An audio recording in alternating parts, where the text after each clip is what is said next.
নাহিদের বল যেন ভয়ে ছেড়ে দিচ্ছিল পাকিস্তান। একাই নিলেন পাঁচটি উইকেট। কখনো লাগছে গায়ে, কখনো লাগছে পায়ে। পেছন থেকে লিটন বললেন ওর হাঁটু কাঁপতেছে, রেপুটেশন ভালো না ওর। নাহিদও একের পর এক আগুন ছুড়লেন, শেষ দিকের উইকেটও তুলে নিলেন একাই। যেখানে নিশ্চিত ড্রয়ের দিকে যাচ্ছিল ম্যাচ, সেখানে নাহিদের বাজিমাত। নাহিদের দুর্দান্ত বোলিং নিয়ে আরও থাকছে প্রতিবেদনে।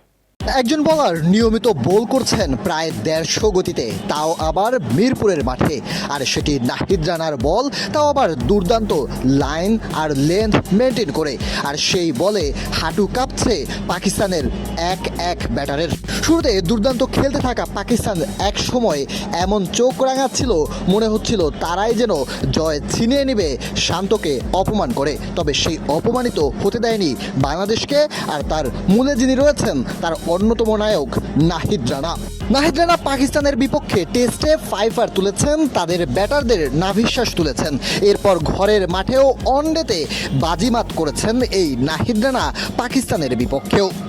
তবে নাহিদ রানার ভয়ে কেঁপেছে পাকিস্তান প্রিমিয়ার লিগের ব্যাটাররাও। তবে এরপর নাহিদের গতি থামেনি টেস্টে এসেও। একের পর এক উইকেট তুলে নিয়েছেন আজ টেস্টের শেষ দিনের জমজমাট সময়ে। শুরুতেই নাহিদ রানার শিকার হয়েছেন শান মাসুদ।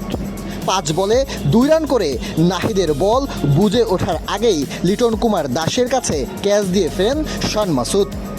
এরপর একইভাবে লিটন কুমার দাসকে ক্যাচ দিয়ে সৌদ শাকিল ফিরেছেন 32 বলে 15 রান করে।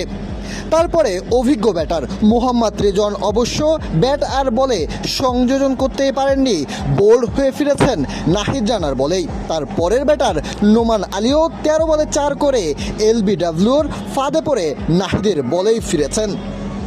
নাহিদ রানা একে একে শেষের দিকের সবগুলো ব্যাটারকেই ফিরেছেন পাকিস্তানের, যা বাংলাদেশের জয় ছিনিয়ে আনার সবচেয়ে বড় কারণের একটি।